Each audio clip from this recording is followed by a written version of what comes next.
Lang geleden leefden de 4 naties in vrede samen. Maar alles veranderde toen de vuurnatie aanviel. Alleen de Avatar, meester van alle 4 de elementen, kon ze stoppen. Maar toen de wereld hem het meest nodig had, verdween hij. 100 jaar ging voorbij en mijn broer en ik vonden de nieuwe Avatar. Een luchtmeester genaamd TisJeBoy Jay. Zijn luchtstuurtechniek is geweldig, maar hij moet nog veel leren voordat hij anderen kan helpen. Maar ik geloof dat TisJeBoy Jay hij de wereld kan redden.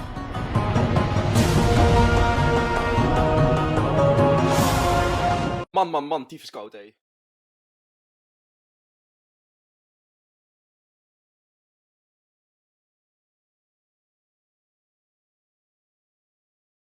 Once upon a time, there was a man in South India who wanted to get supernatural powers. Immediately, our man set forth on a journey to Tibet. 1 week of intense practice. He could not sit, stand or sleep. Now he went back, all the way back to Tibet once again.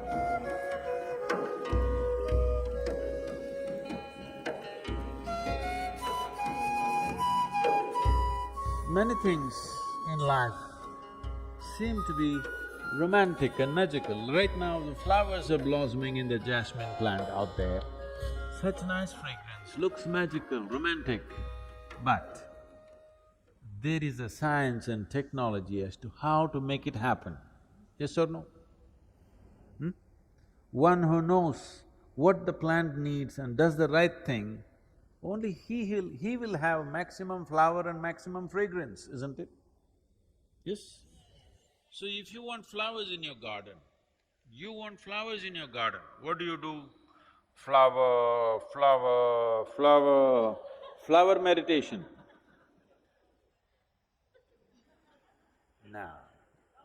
No flower meditation needed. You don't even have to think of a flower.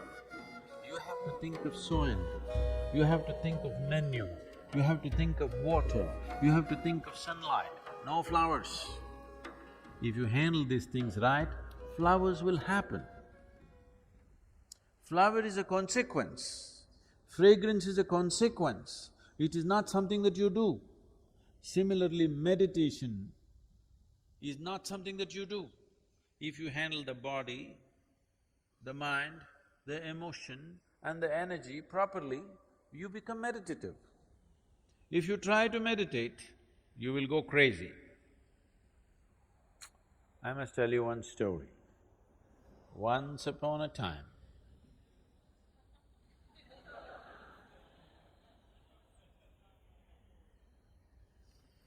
there was a man in South India who wanted to get supernatural powers. What are supernatural powers, you know? Supernatural powers, you know what they are?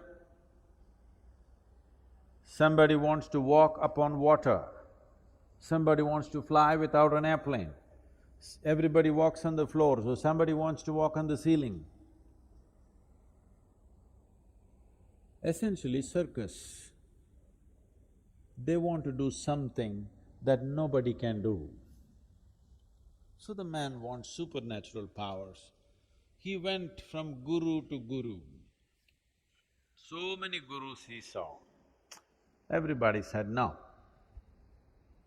Then someone told him, these South Indian gurus, no good, no good. Because they're too conservative, they won't give you all this. I know a monk in Tibet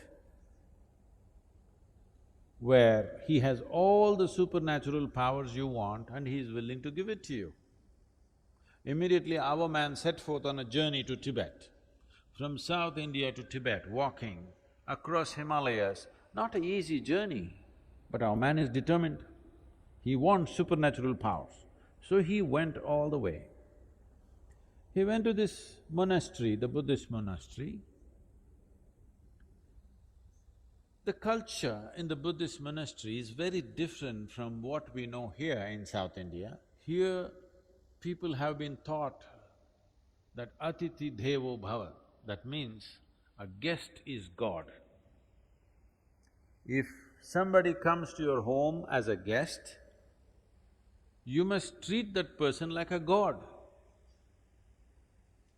Even if he happens to be your enemy somewhere else, when he comes to your home, you must treat him like a god. You must be saying in India, people see you and they're doing this because they want to treat you like a god. Because you come here. When they come to your place, they'll be different. But now that you're here, they want to treat you like a god. But in the Buddhist monastery, there is no such culture. If you go there, nobody will ask you who you are. Not because they don't care for you, because in their life, the biggest thing about their life is to find out who am I. If a new person comes just now, as soon as he comes, you ask him, who are you? It's a very big question. Yes? Very big question, isn't it? So they don't want to embarrass you with such a big question. So a new person has come, if you do not ask him, who are you, what is the next possibility? Where do you come from? Do you know where you come from? Now you came from China, that's not the point. Where do you really come from, do you know? From where you came into this life, do you know? Do you know? No. Where is that? Mother. Okay, to mother's belly, where did you come? You really don't know where you came from, isn't it? So they don't want to embarrass you with that question either. A new person has arrived, you don't ask him who you are or where you come from, not much room for conversation, so they don't talk to you. Lunch means there is a bell. If you want, you can go and eat. If you don't eat, nobody will force you because fasting is an important part of Buddhist life. If you are not eating, it is greatly respected, nobody will come and say, come and eat, because they think you're fasting. This is a strange situation for this man from South India. Because in South India, you must know this, if you go to somebody's home, it doesn't matter at which time of the day you go, you must eat. You tell them, no, I just had my dinner and came. It doesn't matter, you come to my home, you must eat. Because this is hospitality. This is a sure way to the hospital.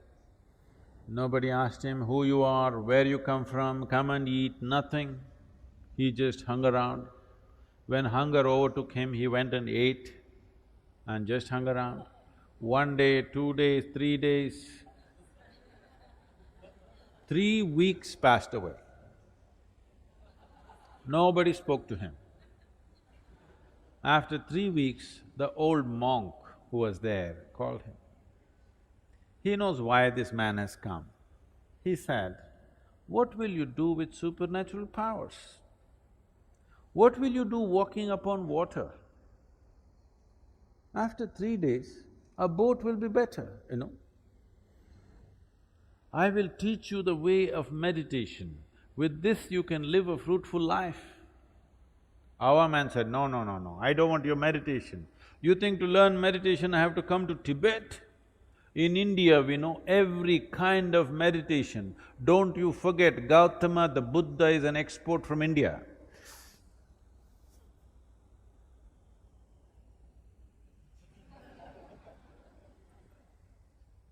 In many ways, the monk tried to dissuade him, but our man was determined, I want supernatural powers.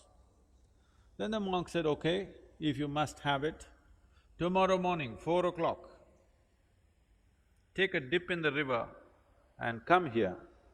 Let's see what we can do. The secrets of supernatural, I will give it to you. Our man went 4 o'clock in the morning, had a dip in the river. This is not South India, this is Tibet. Temperatures are all minus. He took a dip, turned half blue. He went and sat in front of the monk. The monk looked at his condition and his determination. He said, see, this is very simple. There are three mantras.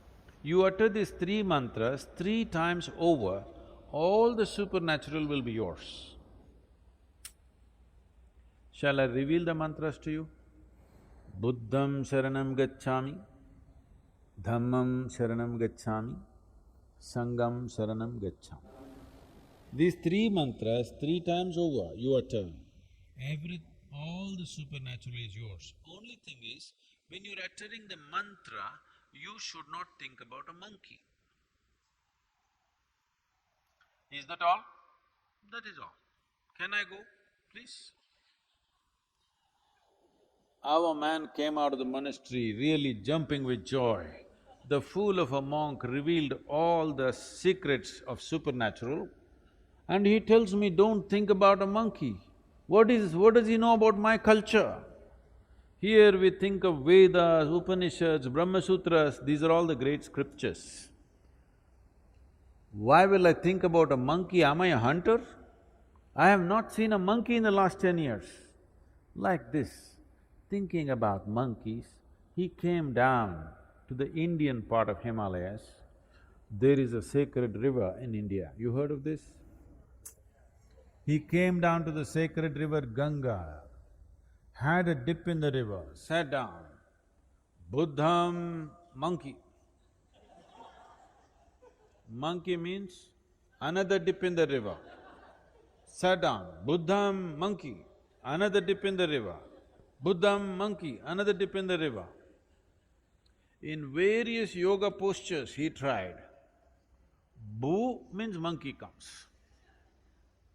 1 week of intense practice, he came to your place, he does not have to do anything, only monkeys, inside monkeys, outside monkeys, a universe full of monkeys. Now, he could not sit, stand or sleep, monkeys everywhere, inside, outside, everywhere monkeys. Now he went back, all the way back to Tibet once again.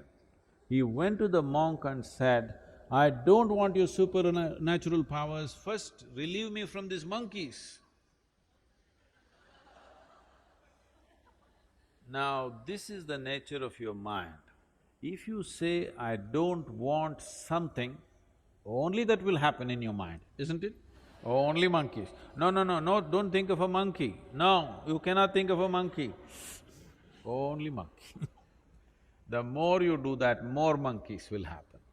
Or what I'm saying is, without understanding the fundamental nature of the mind, if you try to do something head-on with it, you will go crazy.